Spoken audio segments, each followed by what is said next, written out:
conheço o coração de cada um que está aqui, mas o Senhor conhece. Que o Teu Espírito Santo, o Conselheiro, o Consolador, aquele que convence, aquele que intercede, aquele que move os corações, que o Senhor conduza cada um a uma entrega genuína nessa noite, Senhor. A um derramar genuíno, Senhor, da vida, do coração, da alma, do Espírito, Deus. Tenha liberdade de fazer o que o Senhor quer fazer nessa noite aqui. Obrigado pela Tua presença, obrigado por esses louvores, ó Pai. Tua palavra diz que o Senhor habita no meio dos louvores, os louvores do Teu povo. E nós podemos sentir Tua presença aqui, nosso coração se alegra. Nesse momento em que vamos para a ministração da palavra, Deus, conduza o nosso coração. Usa a minha vida aqui, Deus, como instrumento. Que eu não fale nada, Senhor, que venha de mim mesmo, mas tudo que vem do Senhor. Sou apenas um mensageiro, um porta-voz, que venha a mensagem dos céus aqui aos corações. Que os corações estejam abertos, que seja uma terra fértil, que a semente plantada, Deus, ela produza o efeito desejado pelo Seu Espírito. Que o inimigo não roube, que nenhuma circunstância da vida roube ou atrapalhe, Senhor, a frutificação, aquilo que o Senhor tem para fazer, Pai. Essa é a minha oração nesse momento, em nome de Jesus, amém? Você pode dar um aplauso para Jesus? Glória a Deus, amém, pode assentar. Que alegria estar aqui com vocês, gente. Já estava com saudade, a gente já estava com saudade, né, amor? 2 fins de semana que a gente não esteve. Primeiro fim de semana a gente estava no casamento do David e da Vitória. Tem uma unção de casamento aqui esse ano, hein, gente? Toma posse aí. Tem muito casamento esse ano, glória a Deus. No primeiro sábado a gente estava no casamento do David e da Vitória. No domingo teve o casamento do Mateus e da Vitória. Eita glória! Só alegria, hein? E sábado passado nós estávamos comemorando o nosso aniversário de casamento. 13 anos, glória a Deus. E a gente sempre gosta de celebrar, ter esse tempo juntos, é importante, né? Eu quero soltar um vídeo aqui, solta o vídeo aí do Move Fire Up. Solta aí. Na minha liberdade, chega mais uma, que vai irmão, seguindo o Mestre Jesus. Seguro sempre na palavra dele, pode crer. Eu tô com ele, não importa o que acontecer. Só ele enche de amor e paz, só ele satisfaz. Ouvir o som da liberdade vindo sobre nós, o som da vida do Espírito em mim. Posso ouvir o som de muitas correntes caindo ao chão, pois antes morto agora eu vivo só por ti. Na minha liberdade eu pulo e danço ao Senhor Deus. Na minha liberdade eu pulo e danço. Uma salva de palmas aí para esse projeto. Começou segunda-feira, nós voltamos com esse projeto da atividade física, nosso grupo de atividade física, o Move Fire Up. É toda segunda-feira, é só chegar. Você não precisa ser atleta, nem nada disso. É só chegar às 19 horas lá no Ciro Nardes, não tem custo nenhum, é gratuito. E é um treino funcional para tirar você da zona de conforto, se mexer. Você é templo do Espírito Santo, você precisa cuidar bem desse corpinho aí. Cuida bem desse corpito. Isso é algo que agrada ao Senhor. Isso vai determinar a qualidade e a quantidade dos seus dias debaixo do sol, fazendo a obra de Deus.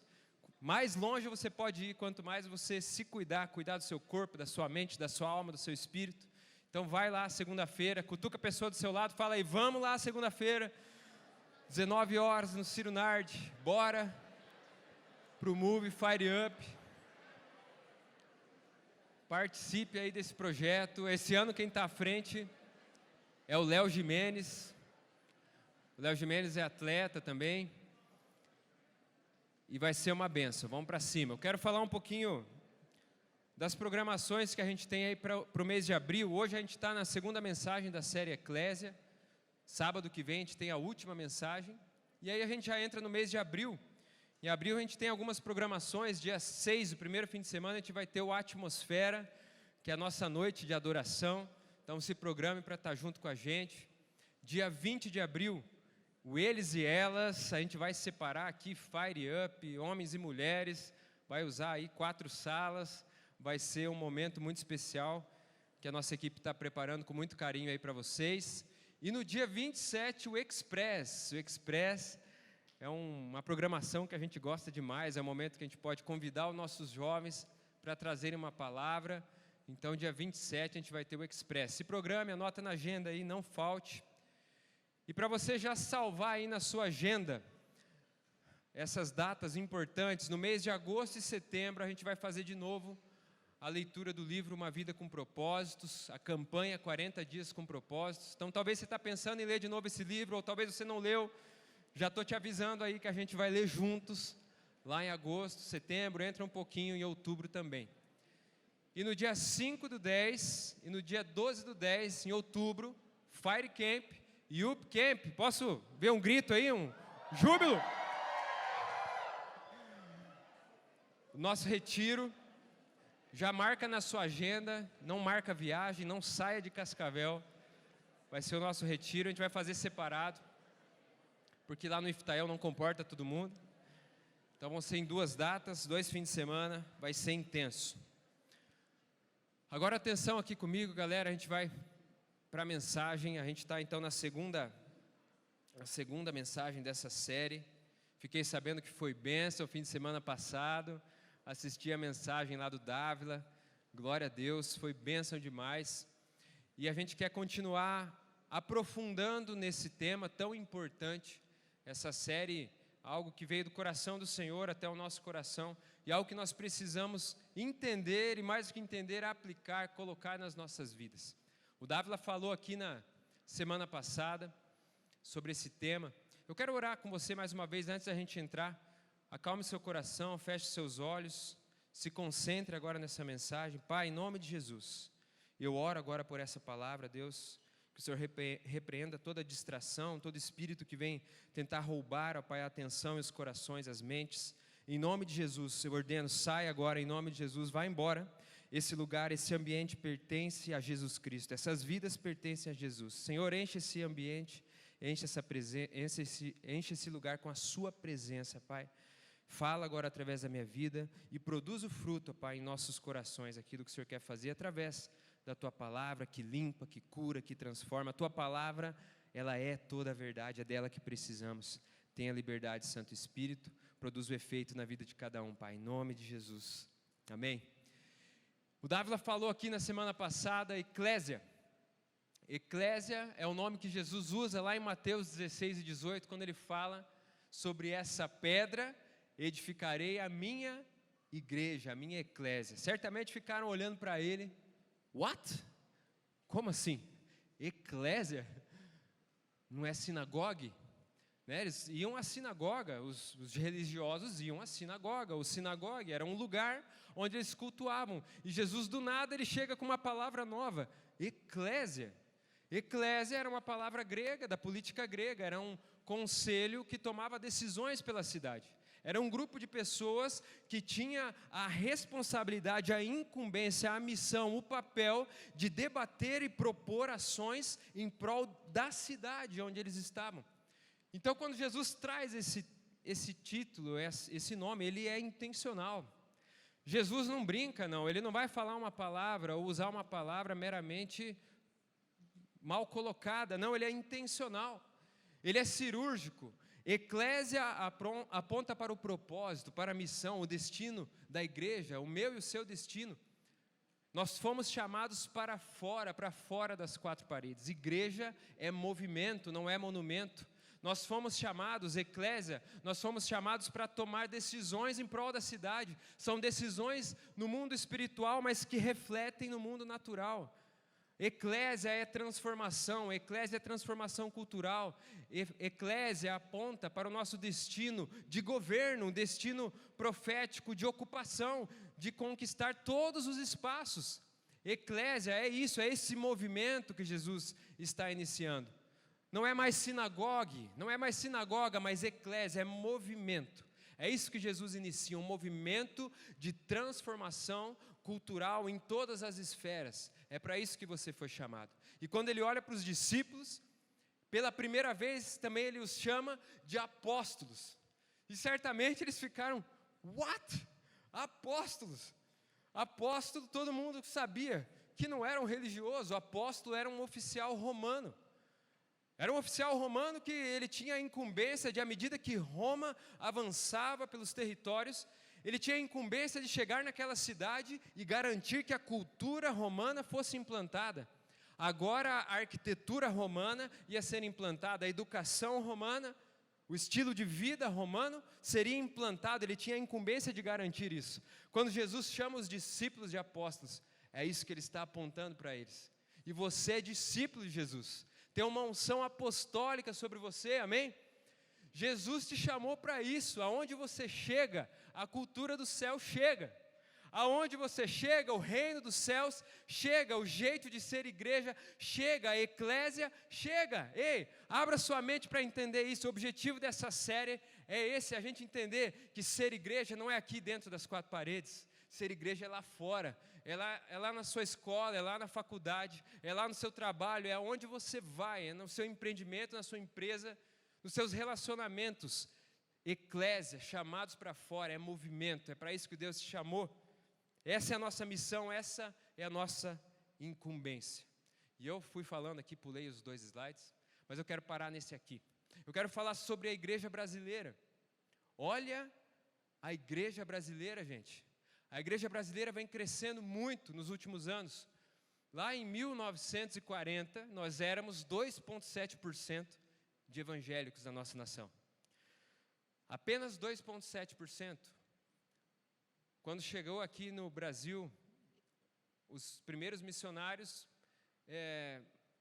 1914, 1900 e bolinha. Agora, em 1940, éramos 2,7%. Agora, veja, 1990, 9% de evangélicos. 1990, nós éramos 9% de evangélicos em nossa nação. Em 2022, nós já éramos 33% de evangélicos. Esse número já cresceu. 33% de evangélicos. Veja o quanto a igreja cresceu nessas últimas 3 décadas. A gente viveu um grande avivamento na década de 90 e mais um avivamento na década aí de 2010 para cá. Veja o quanto a igreja tem crescido. 33% da nação brasileira hoje, esses aqui são dados do censo do IBGE. 33%. Nós somos 210 milhões de brasileiros. Então a gente está falando aqui de pelo menos 70 milhões de evangélicos hoje no Brasil. 70 milhões de evangélicos. Isso é muito maior do que muitos países da Europa, por exemplo. Olha o tamanho da igreja brasileira, olha a responsabilidade que nós temos. E desse público, desses 70 milhões, cerca de 60% são jovens, assim como eu e você, são jovens. Nós temos um papel, uma missão que repousa sobre nós. Você, jovem, você não é a geração do futuro, você é a geração do presente. O tempo é agora, o tempo de ser eclésia, de ser igreja, de fazer a diferença. Não é no futuro, não é agora. O tempo é agora de você arregaçar as mangas e se entregar para Deus e fazer a vontade dEle e fazer o seu melhor no lugar onde você está inserido. Pensar fora da caixa de como você pode propagar mais o evangelho e alcançar mais gente. O tempo é agora. Agora olha essa projeção. Isso aqui é uma projeção. Em 2033, se aponta que nós seremos 51% de evangélicos em nossa nação. 51% de evangélicos da nossa nação. Olha o poder que está em nossas mãos. 51% de uma nação tem o poder de colocar e de tirar um presidente. Tem o poder de eleger prefeitos, tem o poder de eleger governadores, de transformar a política em nossa nação, de transformar completamente a nossa nação. Agora, depende de nós, que nós não sejamos uma igreja fraca, uma igreja apática, ou uma igreja que perde o seu sabor. Apesar desse tamanho e desse crescimento, a igreja brasileira ela ainda é como um adolescente. O adolescente ele ainda está se desenvolvendo, né? Está com a voz, né? A voz está falhando, anda meio desengolçado, né? A igreja brasileira ainda está encontrando o seu lugar na mesa das nações. Nós temos tamanho, nós temos potencial, mas precisamos encontrar o nosso lugar na mesa das nações. Nós ainda consumimos muito daquilo que é produzido lá fora. E não que isso seja algo ruim, né? Eu mesmo consumo muita música gospel americana. Nós cantamos uma versão aqui de uma música americana, a primeira. Mas nós também precisamos produzir as nossas músicas, hein, Samuel? A gente precisa escrever música, Aurel. A gente precisa tomar o nosso lugar na mesa das nações. Produzir música, produzir conteúdo. O Brasil tem uma voz e o mundo está esperando o Brasil se levantar. Existem profecias sobre o Brasil, já estão se cumprindo, mas tem muito mais, é só o começo, ainda somos adolescentes. Nós precisamos entender o nosso lugar na mesa das nações, aprender a nos comportar, aprender a nos posicionar nessa mesa, sentar nessa mesa. E a transformação, ela começa por cada um de nós. Às vezes a gente fica pensando, mas quem vai fazer essa transformação é o Tel Hayashi, né? O Tel Hayashi que está lá, qualquer assunto que acontece, ele está lá, se posiciona, ele está em evidência. Olha, eu tive no início do ano, num evento para pastores e líderes, Tel Hayashi estava lá, e ele pregou uma mensagem sobre transformação cultural, e ele falou justamente sobre isso. Olha, a transformação, não esperem que vai acontecer aqui comigo, aqui, ou com alguém em evidência. A transformação, ela começa e acontece na igreja local. O próprio Tel Hayashi falando isso. É na igreja local, é em cada cidade, em cada comunidade, a igreja local, pregando a palavra nos púlpitos, a igreja local, vivendo em unidade, a igreja local, saindo das quatro paredes, sendo igreja em todos os ambientes, na universidade, na escola, na faculdade, na família. É a igreja local sendo forte, pujante, se movimentando, é ali que vai gerar transformação. É você, é você, como eu falei, não é no futuro, é agora. O papel que você tem é agora de gerar transformação onde você está, de se apropriar e de ser sal da terra e ser luz do mundo. Jesus disse lá em Mateus 5, 13 e 14, vocês são o sal da terra. Mas se o sal perder o seu sabor, como restaurá-lo? Não servirá para nada, exceto para ser jogado fora e pisado pelos homens. Vocês são a luz do mundo. Não se pode esconder uma cidade construída sobre um monte. Jesus está falando sobre influência. Ele está falando sobre o seu papel como igreja. Você é sal. Os lugares onde você olha e hoje você vê tomado pelas trevas, vamos falar, por exemplo, da nossa política brasileira. Um ambiente tomado pelas trevas hoje. Um ambiente tomado pela agenda maligna, tomado pelo inferno. Por quê? Porque a igreja não está lá. Ou se está, esse sal perdeu o sabor. Ou a igreja não está lá, ou aqueles que estão, não estão fazendo a diferença. Nós precisamos orar para que Deus levante homens e mulheres, levante jovens, como Nicolas Ferreira, por exemplo, o Dávila citou o nome dele. Jovens que se posicionam, jovens que lutam pela palavra, jovens que não são insípidos, não perdem o seu sabor. O papel do sal é conservar os princípios. O papel do sal é conservar a natureza, é trazer sabor. Você precisa se posicionar em todas as esferas onde você está. Luz do mundo. Ninguém pega uma luz e esconde, ela não vai servir para nada. A luz do mundo é você ser firme nas suas convicções. Não ter medo de ofender alguém por declarar suas convicções, por se posicionar, por ter uma ideia diferente. Por ter uma ideia pautada na palavra, mas diferente daquilo que todos à mesa estão falando. Seja sal, seja luz. Isso é ser eclésia, é para isso que Deus te chamou. E hoje essa mensagem especial é sobre transformação cultural. É sobre a diferença entre essa cultura mundana em que vivemos e a cultura da igreja. São totalmente opostas, diferentes. Essa mensagem eu já preguei outras vezes, num outro contexto. Eu estou começando ela de uma maneira diferente, mas você vai ver algumas coisas que eu já citei aqui outras vezes. Quem era do UP em 2022, eu preguei em 2022, em 2023 eu preguei no FAR, esse ano eu vou pregar aqui agora de novo. Ano que vem, se Deus permitir, vou pregar de novo essa mesma mensagem, porque ela é muito importante. E aquilo que é importante precisa ser repetido. Toda vez que eu vou pregar essa mensagem tem guerra espiritual. Todas as vezes. 2022 teve, ano passado teve, essa semana teve de novo. Guerra espiritual, o inimigo fica furioso. A gente vai mexer no território dele. Mas as portas do inferno não prevalecem contra a igreja. Amém? As portas do inferno não prevalecem. Aonde a igreja chega, meu amigo?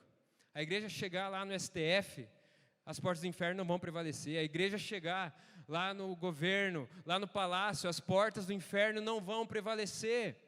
As portas do inferno não prevalecem. Nós precisamos nos levantar, acreditar e avançar, que o mal não vai prevalecer em nossa nação. Amém? Romanos 12:2, esse texto muito conhecido, na versão Almeida Revista Atualizada: não vos conformeis com este século, mas transformai-vos pela renovação da vossa mente, para que experimenteis qual seja a boa, agradável e perfeita vontade de Deus. Na versão da NVI, ele é um pouco diferente: não se amoldem ao padrão desse mundo, mas transformem-se pela renovação da sua mente, para que sejam capazes de experimentar e comprovar a boa, agradável e perfeita vontade de Deus. E eu gosto muito dessa versão, nova versão transformadora. Não imitem o comportamento e os costumes deste mundo, mas deixem que Deus os transforme por meio de uma mudança em seu modo de pensar, a fim de que experimentem a boa, agradável e perfeita vontade de Deus para vocês. Ele está falando aqui sobre cultura. Não imitem, não assumam como padrão, como modelo, o comportamento e os costumes. É cultura. Comportamento e costume é cultura, aquilo que é senso comum, aquilo que todo mundo faz. Existe uma cultura em nosso tempo, existe uma cultura em nossa época, existe uma cultura no mundo. E a palavra é clara: olha, não assuma como padrão, como modelo, como comportamento essa cultura do mundo. Mas deixem que Deus os transforme, é em ato contínuo. Não é apenas uma vez aqui, quando eu me entrego, quando eu venho no culto de domingo, eu dobro os meus joelhos, entrego a minha vida, quando eu desço ali na pia batismal. É ato contínuo, é todos os dias. Espírito Santo de Deus transforma o meu pensamento, me livra dessa mentalidade mundana. Me livra de me amoldar, de me conformar com o costume, com o jeito de pensar, de agir, de ver, de falar, de sentir, de tocar desse mundo. Me livra disso, Senhor. Me livra dessa mentalidade que muitas vezes vai nos cauterizando, nos cegando. Eu quero enxergar como o Senhor enxerga, pensar como o Senhor pensa, amar como o Senhor ama, se importar como o Senhor se importa. É sobre isso que ele está falando. Transformem-se em ato contínuo. Enquanto existe nesse mundo uma cultura, no reino dos céus existe uma outra cultura. Jesus disse: o meu reino não é desse mundo. Então, se aqui existe um reino, o reino das trevas, no céu existe o reino dos céus. E nós, eclésia, precisamos viver essa cultura dos céus. Totalmente diferente da cultura do mundo. A cultura do céu precisa estar entranhada em nossa mente, coração e nosso jeito de viver. Jesus, ele disse, lá em Lucas 9:23, se alguém quiser ser meu seguidor, negue a si mesmo, tome diariamente a sua cruz e siga-me. O que ele está falando aqui? Se alguém quiser viver a minha cultura, se alguém quiser viver do meu jeito, se alguém quiser viver a cultura agora que eu estou estabelecendo da minha igreja, da eclésia, negue-se a si mesmo. Negue-se a si mesmo é totalmente contracultural. Contra a cultura do mundo. Enquanto o mundo diz para você se colocar em uma plataforma, você se apropriar mais, você aparecer mais, você desfrutar mais dessa vida, você se entregar às suas paixões, às suas vontades, Cristo diz: negue-se a si mesmo, negue as suas vontades, tome a sua cruz, é isso, negue-se a si mesmo. Aí você vai sim experimentar a cultura do céu, negando as suas paixões, as suas vontades, os seus desejos. Lá em Mateus 28:19, ele nos comissiona, ele diz: vão e façam discípulos de todas as nações, batizando-os em nome do Pai, do Filho e do Espírito Santo. Fazer discípulos é a única coisa que pode transformar a cultura. Fazer discípulos é a única coisa que pode transformar essa cultura mundana, e é por isso que Jesus nos comissiona a isso. Vão e façam discípulos, com essa mesma unção apostólica que eu os envio. Vão e façam discípulos. Essa unção apostólica será derramada sobre outros também, porque ela está sobre vocês. Esse é o nosso chamado. é o discipulado, é o caminhar um a um, é vida na vida, é mesa. É o discipulado, é somente isso que pode transformar a cultura. Cultura diz respeito a tudo aquilo que permeia o nosso comportamento. Cultura diz respeito a tudo aquilo que está entranhado na nossa mente, como crença, como mentalidade, como maneira de enxergar a vida. Tem várias palavras soltas aí, símbolos da nossa geração. Quais são os símbolos da nossa geração? As instituições da nossa geração, a herança social, aquilo que aprendemos, os valores que carregamos, as ideias que as pessoas têm, costumes, crenças, comportamento, conhecimento histórico, acúmulo de conhecimento histórico e cosmovisão, que é uma maneira ampla, macro de enxergar a vida. Cultura diz respeito a tudo isso. E para nós enfrentarmos essa cultura desse tempo, nós precisamos conhecê-la muito bem, nós precisamos entender em que terreno estamos pisando. A arte da guerra fala sobre isso. Você quer vencer uma batalha? Você precisa conhecer o teu inimigo. Não há como vencer uma batalha sem conhecer o seu inimigo. Da mesma maneira, para nós implantarmos a cultura do céu, aonde chegamos, precisamos entender com o que estamos lidando, quais são as armas do inimigo, qual é a cultura que permeia a nossa sociedade. Eu quero mergulhar um pouquinho nisso com você. Eu vou falar um pouquinho de história, você vai ter um remember aí do passado, das aulas de história. Talvez você está no ensino médio aí, vai te ajudar aí para o Enem. Eu quero mergulhar um pouquinho nisso e a gente já volta. É rapidinho, é só para a gente entender aonde estamos pisando e qual o papel da eclésia. Qual o seu papel no meio disso? Como chegamos até aqui? Entender o passado é importante para saber o que fazer no presente. Precisamos conhecer o passado. Precisamos entender o passado. Vou começar aqui no mundo medieval, depois de Cristo. Quando Jesus consuma a sua obra lá na cruz, ele institui a sua igreja, a sua eclésia. A sua igreja inicia de maneira muito poderosa. A igreja, a eclésia, é a maior instituição da humanidade. É a instituição mais poderosa, mais antiga da humanidade. Tem mais de 2000 anos, ninguém pode parar a igreja do Senhor. Ninguém pode segurar essa igreja. E no início da igreja, Jesus ascende aos céus e os apóstolos saem pregando o evangelho, como ele ordenou, pela Judéia, por Samaria, até os confins da terra. E se começa ali uma perseguição muito grande contra os cristãos. E essa perseguição faz com que eles se espalhem. Essa perseguição, na verdade, ajuda com que a igreja saia ali de Judéia, de Samaria, do centro onde eles estavam concentrados, e comece a se espalhar por todo o mundo, por outras regiões. E o inimigo, muito astuto, passado alguns séculos, ele percebe isso e pensa, olha, desse jeito eu não vou conseguir vencer. Desse jeito não adianta, porque quanto mais eu persigo, mais longe eles vão, mais o evangelho se espalha, mais pessoas eles alcançam. E o que ele faz então? Em 312, o imperador Constantino, ele institui a religião cristã, o cristianismo, como a religião oficial do Estado. Então, a partir daquele ano, a partir daquele momento, 312 depois de Cristo, a religião cristã passou a ser uma religião oficial. Então, todos agora eram cristãos, independente se o cara acreditava ou não acreditava, seguia ou não seguia, tinha vida com Deus ou não tinha. E o que isso fez com a igreja? Isso fez o que 3 séculos de perseguição não conseguiram fazer. 3 séculos de perseguição não destruíram ou não conseguiram macular o poder, o fogo dentro da igreja, o poder de Deus ali dentro da igreja. Mas quando a igreja é institucionalizada como a religião oficial, o que acontece é que a igreja começou a se tornar um negócio de homens. A igreja perdeu o seu vigor, perdeu o seu fogo, perdeu o seu amor e começou a se tornar um negócio de homens, começou a se tornar um instrumento político, começou a se tornar uma cultura poluída. Foi isso que aconteceu nesse momento, nesse 3º século. E o mundo medieval, ele vai ali desde do século 3 até o século 15, mais ou menos. Foi um longo período onde a igreja passou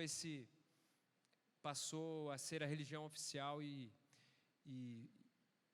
teve essa institucionalização da igreja. Nesse período medieval, houve construção de muito conhecimento, houve construção houve avanço científico, muitas universidades antigas foram formadas nessa época, muita da base que nós temos hoje como cultura, como mundo, da ciência, da filosofia, da arquitetura, foi nessa época, foram quase aí 15 séculos. Mas as práticas religiosas vazias e a corrupção passou a fazer parte da igreja. Depois desse período medieval, depois desse vasto tempo aí de séculos, nós entramos na Renascença. Na Renascença, 1500 até 1750, há uma crise desse modelo da Idade Média, esse modelo teocêntrico, né? Os homens se cansaram desse predomínio da igreja. E uma fase, ela sempre vai repudiar aquela que a antecedeu. Então, a Renascença, ela repudia completamente o pensamento da Idade Medieval. E o que acontece ali é uma diminuição da autoridade da Igreja Católica. A Igreja Católica começa a perder o seu domínio, o seu predomínio. Nessa época surge a Reforma Protestante. E nós somos fruto dessa reforma. A igreja, a eclésia que permanece, a igreja nunca morreu, a igreja nunca parou, mesmo durante esses 15 séculos, existiam os fiéis do Senhor, existiam aqueles que não se curvavam à política, à corrupção, às práticas vazias. Com certeza, haviam aqueles fiéis do Senhor, assim como Elias, quando ele está lá e fala: Deus, não tem mais nenhum fiel, só sobrou eu.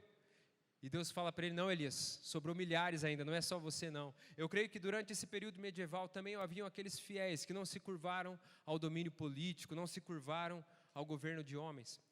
Mas em 1517 surge a Reforma Protestante, graças a Deus. Surge a Reforma Protestante, que são homens ali indignados com aquilo que estava acontecendo.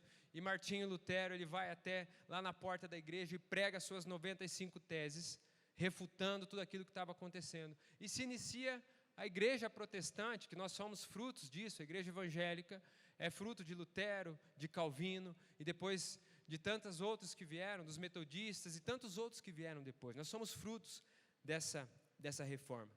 Mas em paralelo, enquanto a reforma está acontecendo, de um lado a igreja sendo reavivada, de um lado a igreja não parando, mas novamente se ajuntando, e o avivamento acontecendo novamente, como era na igreja primitiva. De outro lado, aqueles que repudiavam completamente a igreja, eles abominam todo conhecimento religioso, abominam a palavra, e aí a ciência começa a surgir como uma nova autoridade. A ciência começa a surgir como um Deus para esse tempo. Surgem academias laicas, academias sem influência religiosa, porque até aquele tempo não havia um ensino não religioso. Todo o ensino era pela Igreja Católica, e a partir da Renascença começam a surgir academias laicas, sem a influência da religião. Então, ao mesmo tempo que nós vemos o protestantismo avançando, a igreja avançando, um reavivamento, de outro lado há um retrocesso em relação a valores cristãos, em relação à obediência à palavra.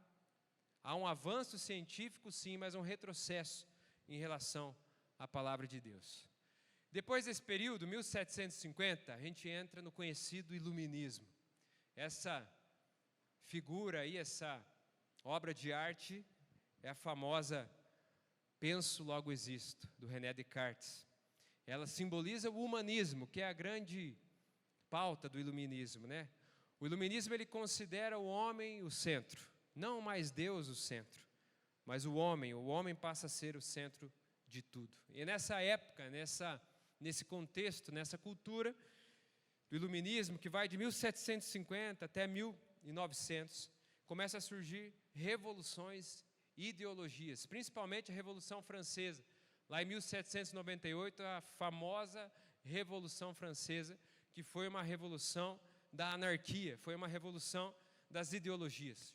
E é importante você entender sobre ideologia. Ideologia é uma construção de ideias, é uma sobreposição da realidade. Ideologia é algo maligno. Nós, cristãos, não vivemos por ideologia. Nós vivemos por uma cosmovisão, a cosmovisão bíblica, ou seja, os princípios da palavra. A palavra é o nosso modelo de vida, são os princípios que pautam a nossa conduta. Nós não vivemos por ideologias que são meras construções de ideias, negação da realidade, sobreposição da realidade. Por exemplo, ideologia de gênero é uma construção de ideias, que as crianças não têm sexo, não têm gênero, elas podem escolher o que elas querem ser. É uma negação da realidade, é uma negação da própria biologia, da própria ciência. É uma negação daquilo que é natural. Tudo que é ideologia é uma construção de ideais. Nós não temos ideologia, nós vivemos pela realidade da palavra. E é nessa mesma época, nesse mesmo contexto, em que surge um cara chamado Karl Marx. E certamente você já ouviu falar desse cidadão. Ele escreve em 1848 o Manifesto Comunista. Um manifesto de ideias demoníacas, diabólicas, ideias que permeiam o nosso contexto, o nosso tecido social, até hoje. O marxismo está entranhado em nossa cultura. O marxismo está no entretenimento, está no Netflix, está nas músicas que você escuta, está no jornal que você assiste. O marxismo cultural é uma ferramenta utilizada por Satanás e que permeia até a nossa geração, mas ele começou lá em 1848. Olha as ideias desse cara. Ele que começou com a ideia de luta de classes. O proletariado contra o burguês. A desigualdade do mundo é causada pelo burguês.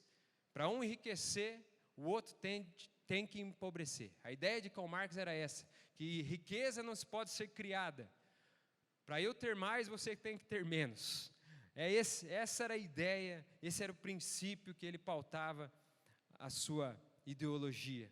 E ele escreve lá, nesse manifesto comunista, vários princípios. Olha só, eu separei alguns aqui, lá no capítulo 2 dessa porcaria desse livro aqui, Manifesto Comunista, ele escreve, olha só o que ele escreve: a abolição da família, um dos princípios de Karl Marx, a abolição da família, está escrito lá, capítulo 2, a abolição da família. Ele diz que a família é um produto do burguês, a família é um produto da burguesia. Por que você vê hoje tanta aversão à família?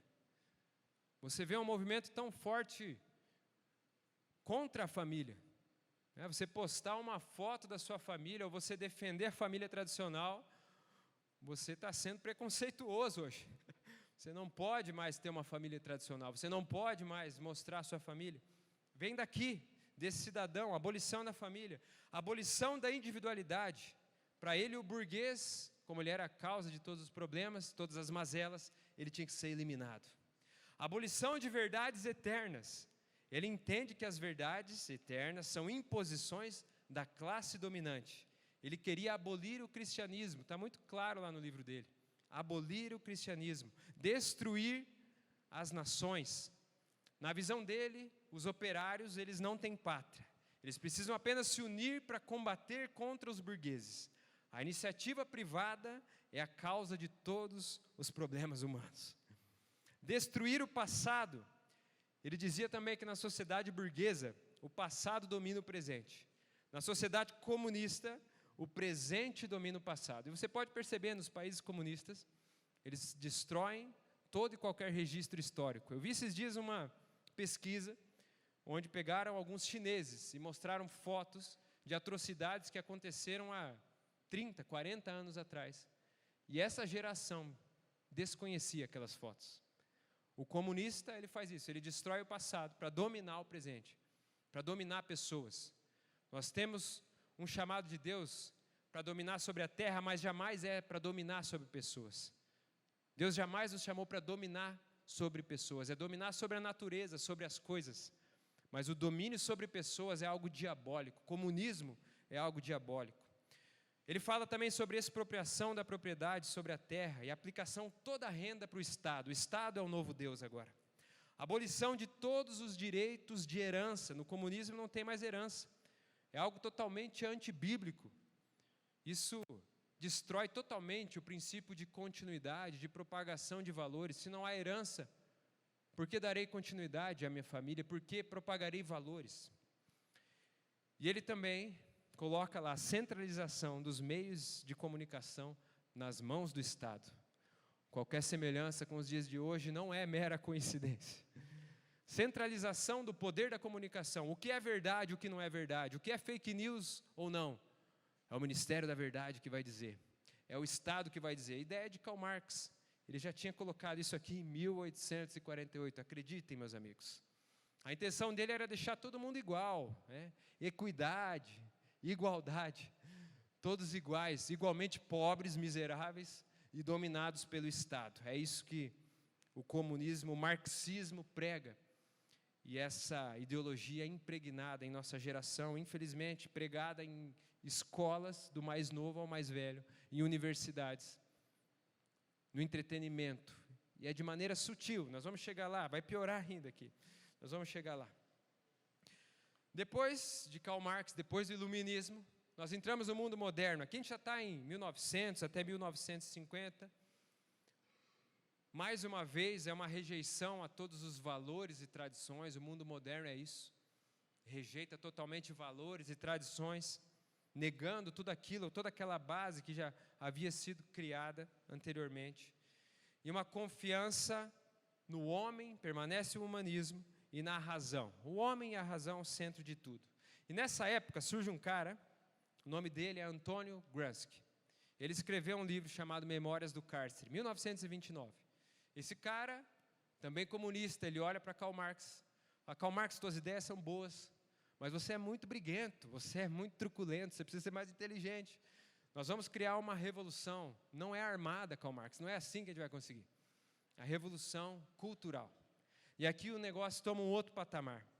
Ele tem ideias revolucionárias e uma estratégia maligna, ainda mais poderosa, que é a da revolução cultural. Não é mais pelas armas, não é mais pela força, mas pela cultura. E ele coloca o seguinte no seu livro, olha só.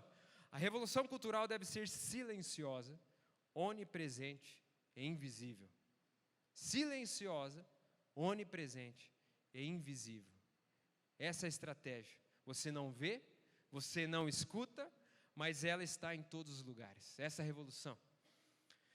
Uma das coisas que ele coloca lá no seu livro é o domínio psicológico das massas. O senso comum, o famoso senso comum. Fazer uma ideia se tornar senso comum. Isso faz com que a massa, com que as pessoas sigam numa determinada direção, num determinado pensamento, sem que elas percebam. Por exemplo, aborto. Eu sou cristão, mas eu até concordo com alguns casos de aborto. Até concordo com o aborto em caso de estupro, por exemplo. É uma mente contaminada pelo marxismo, pelo comunismo, pelas ideias de Antônio Gramsci, que é uma mente deturpada. Se você é cristão, você é a favor da vida em qualquer situação. Independente de como aquela vida foi gerada. Se você é cristão, você é pró-vida. Porque não há diferença entre matar uma vida dentro do ventre ou fora do ventre. Então não deixe a sua mentalidade ser contaminada com esse pensamento marxista. Ele fala também sobre a agressão molecular. Olha só, a ideia é doses homeopáticas da cultura que eles querem implementar. Lentamente, pouco a pouco.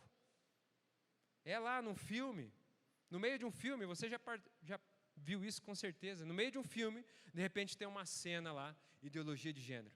Você está assistindo um desenho lá com o seu filho, de repente tem lá ideologia de gênero. São doses homeopáticas. Antônio Gramsci que colocou essa estratégia em 1929.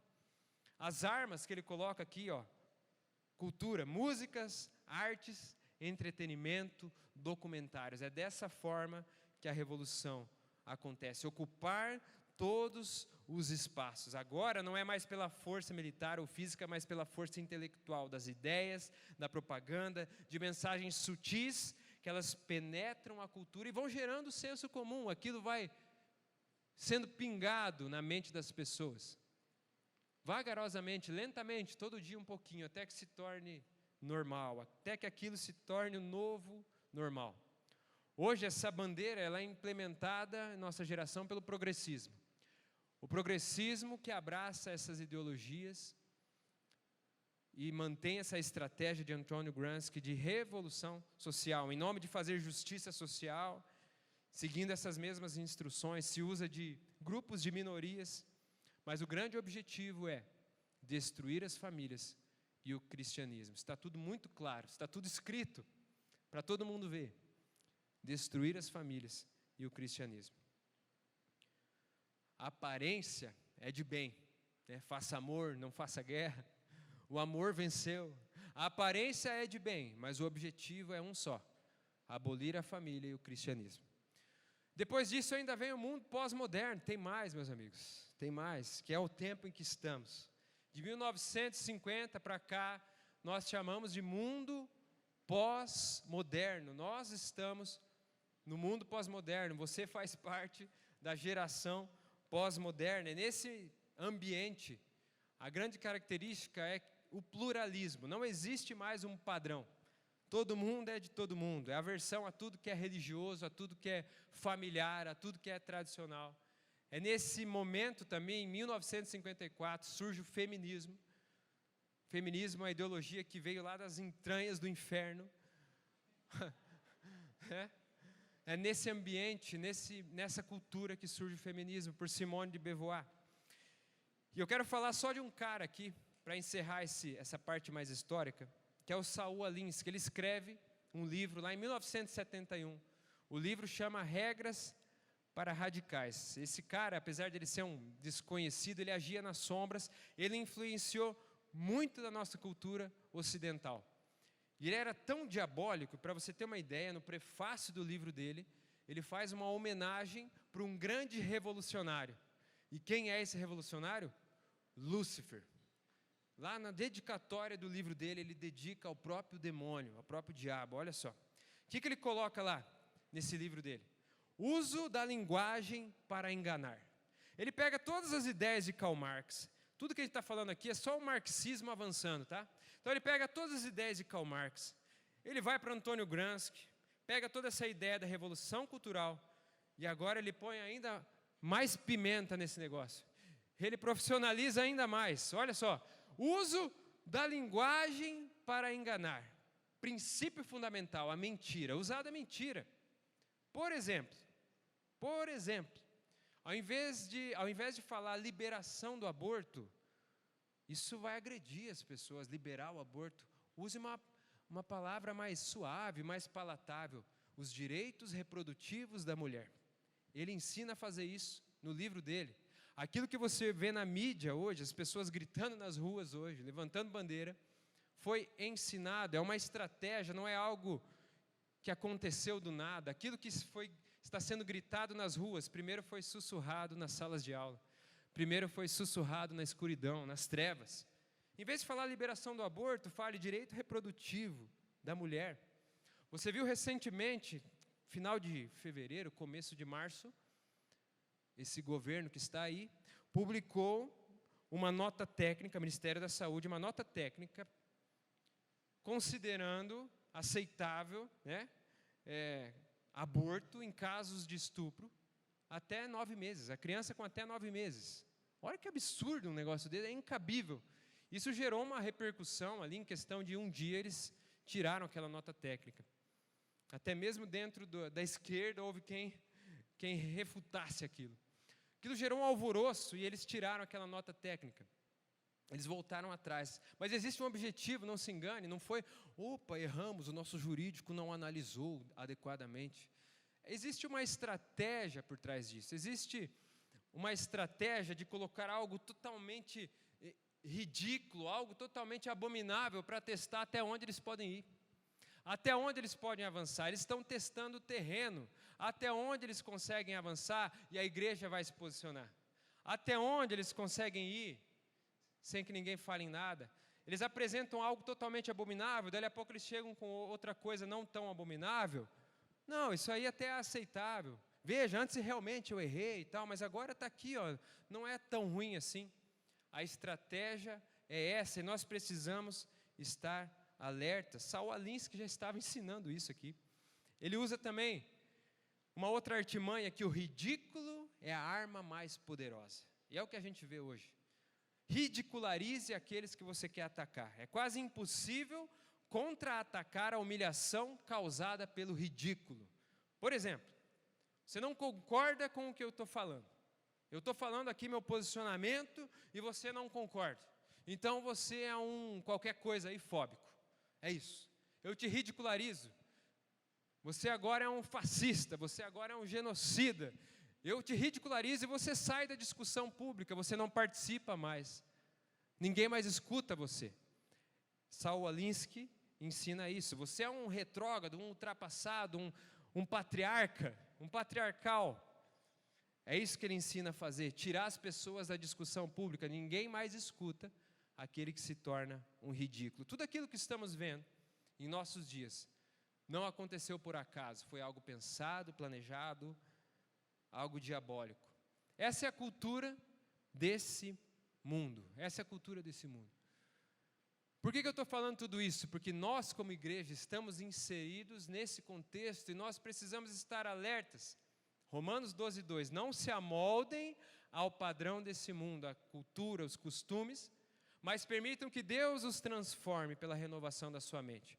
E o que acontece é que muitas vezes, sem perceber, nós estamos sendo levados pelo domínio psicológico das massas, nós estamos sendo levados pelo senso comum, estamos pensando da maneira que o diabo quer que a gente pense, valorizando as coisas que o diabo quer que a gente valorize, tomando posição do jeito que o diabo quer, sem perceber, e são contrárias à palavra de Deus. Nós precisamos permitir que a palavra de Deus nos lave.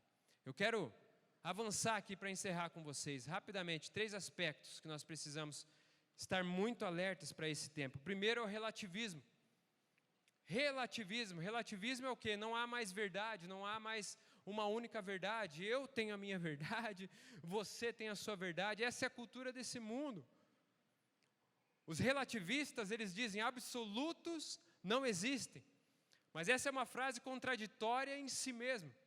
Se você perguntar a um relativista, absolutos não existem? Ele vai falar, não existem absolutos. Você tem certeza? Ele vai falar, sim, então existem. Se você tem certeza, então existem. É uma frase contraditória em si mesma. É óbvio que absolutos existem, a absoluta é a verdade de Deus, é a palavra de Deus, ela é toda a verdade, é nela que nós precisamos pautar a nossa vida. Jesus disse, eu sou o caminho, a verdade e a vida, ninguém pode vir ao Pai senão por mim. João 14:6, Ele é o caminho, Ele é a verdade, Ele é a vida. João 17:17, Jesus disse, a tua palavra é a verdade, toda a verdade está na palavra de Deus. Efésios 4:4-6, há um só corpo, há um só Espírito, assim como vocês foram chamados para uma só esperança, há um só Senhor, há uma só fé, há um só batismo, um só Deus e Pai de tudo, o qual está sobre todos, em todos e vive por meio de todos. É nisso que acreditamos, amém? É nisso que acreditamos, a verdade absoluta, suprema e soberana da palavra de Deus. O relativista, ele diz, olha, todos os caminhos levam a Deus. Ele coloca as religiões numa prateleira. Olha, o importante é você ter a sua fé. O importante é você crer em Deus, você acreditar em alguma coisa. Não, meu amigo. Não é isso não. O importante é crer em Jesus. É só Ele, o caminho, a verdade e a vida. É só Ele, o caminho que nos leva a Deus. O importante não é ter uma religião. O importante é ter Jesus. Essa é toda a verdade. Amém? Outra característica da cultura desse mundo é a fluidez. Fluidez diz respeito a relacionamentos. Fluidez diz respeito a eu quero estar perto, mas eu não quero compromisso. É o que a gente vê na cultura desse mundo.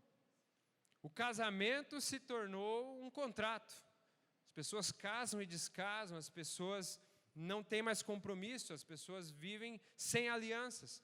Mas a palavra de Deus é muito clara.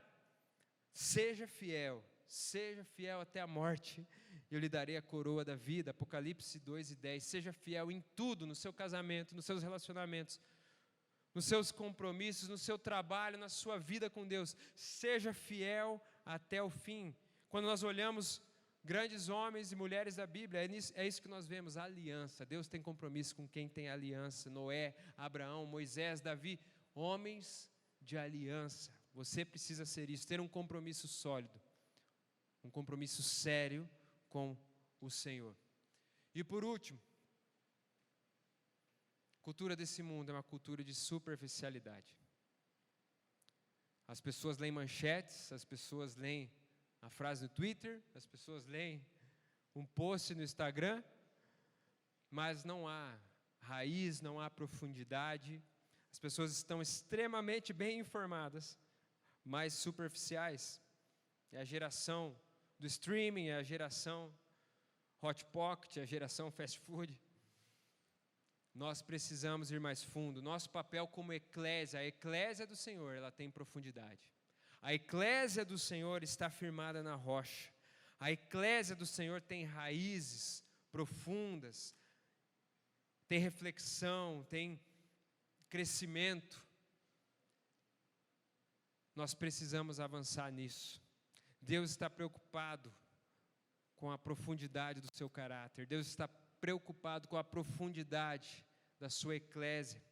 Mateus 7:24, quem ouve essas minhas palavras e as pratica, é como um homem prudente que construiu a sua casa sobre a rocha. Nós precisamos, tudo isso que estamos recebendo aqui, você está sendo nessa noite aqui, encorajado, você está sendo aqui confrontado a se posicionar, a entender as suas convicções, fortalecer essas convicções do coração e se posicionar onde você estiver, firmado na rocha, ouvir essas palavras e as praticar. Todos esses valores da cultura do mundo, o relativismo, a fluidez, superficialidade, tudo aquilo que falamos aqui durante esse contexto histórico, tudo isso é contrário à palavra de Deus. O mundo vai de mal a pior, essa cultura mundana só vai piorar. É o que nós percebemos, só vai piorando. O mundo vai de mal a pior, mas a igreja vai de bem a melhor. Amém? A igreja vai ficando cada vez mais forte. Nada pode parar a igreja do Senhor. As portas do inferno não prevalecem. Deus te chamou para fazer a diferença. O meu convite para você aqui nessa noite é um despertamento. A palavra já de sábado passado dava, é um despertamento.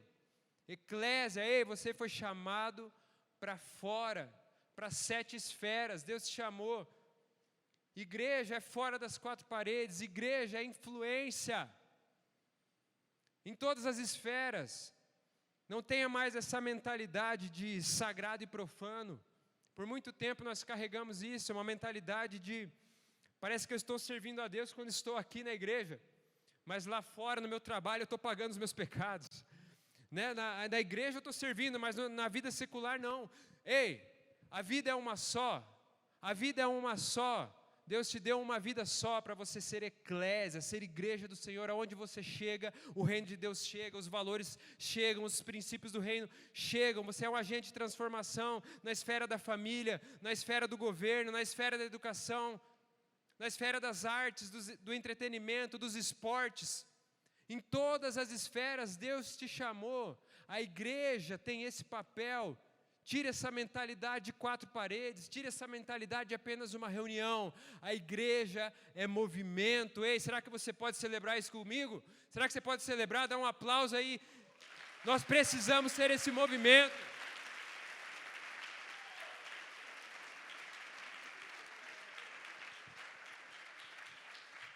Nós não lutamos contra inimigos de carne e sangue, mas contra governantes e autoridades do mundo invisível, contra poderes nesse mundo de trevas e contra espíritos malignos nas esferas celestiais. Efésios 6:12, é isso a igreja avançando, e esses espíritos malignos, esses inimigos que não são de carne e sangue, eles não prevalecem, as portas do inferno não prevalecem. A igreja precisa chegar em todos os lugares. Eu não sei qual é o chamado de Deus no teu coração, qual é o chamado profissional que Deus tem para você. Entenda isso, aonde Deus vai te levar, você vai estar servindo, você vai estar sendo igreja, lá na sua profissão. Se você vai ser advogado, médico, contador, administrador, empreendedor, aonde você vai chegar? É a eclésia, é isso. Deus está enviando a eclésia, Deus está enviando você naquele ambiente, naquele lugar. Tudo isso que nós falamos, se tem nome de pessoas, mas a nossa luta jamais foi contra pessoas. A nossa luta não é contra as pessoas que estão no governo, a nossa luta é contra os principados e potestades que operam através dessas pessoas. Tenha isso em mente, que muitas vezes nosso coração se entristece com aquilo que acontece. Nós precisamos dobrar nossos joelhos, nós precisamos se posicionar e colocar nossas convicções, não ter medo de falar, não ter medo de se expor, não ter medo de se posicionar. Ei, não tenha medo, abra sua boca, se posicione. Quem não se posiciona, posicionado já está. Quem fica em cima do muro já está posicionado. E deixa eu te falar, o muro é do diabo. O muro é do diabo, você precisa se posicionar em Deus. Não dá para ser neutro nesse ambiente que estamos vivendo.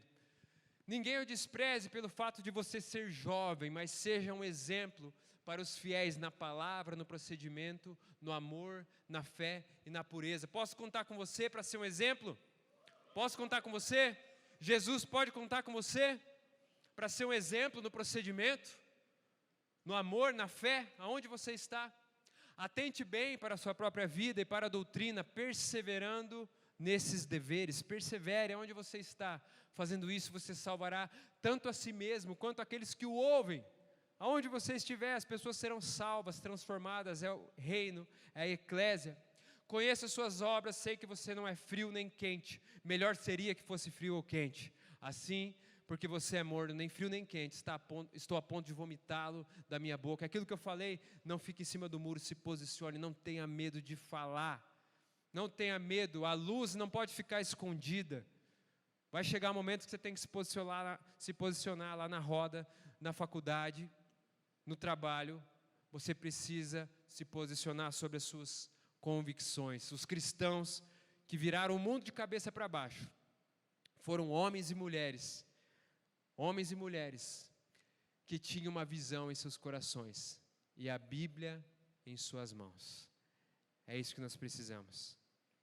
A visão de Deus, que nós somos eclésia. A visão de Deus, que Deus nos chamou para esse tempo. Você é a geração do presente, a geração desse tempo. Uma visão de Deus para a sua vida. Está aí, a visão de Deus para a sua vida é essa. Você é eclésia, o tempo é esse, Deus já te chamou. Aonde você está? E a Bíblia em suas mãos, é somente pela palavra de Deus, que é a espada do Espírito.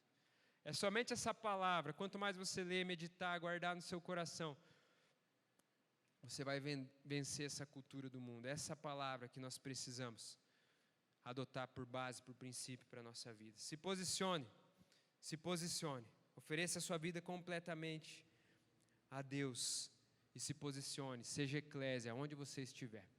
Te convido a ficar de pé nesse momento. Nós vamos cantar uma canção, e é uma canção de entrega. Eu quero que aí onde você está, que você realmente faça um compromisso com Deus. Tudo isso que foi falado aqui é um tema muito profundo, um tema tão importante. Faça um compromisso com Deus de posicionamento. Como diz lá em Romanos 12:2, transforme-se pela renovação da sua mente. Que a sua oração seja: Deus, transforma minha mente, me livra dessa cultura mundana, desse pensamento marxista, desse pensamento desse século. Traz na minha mente os seus pensamentos, a sua cultura, e me ajuda onde eu estiver, aonde eu for, a ser os teus braços, a ser as suas mãos, a ser eclésia, a fazer a diferença, em nome de Jesus. Cante aí, adore o Senhor.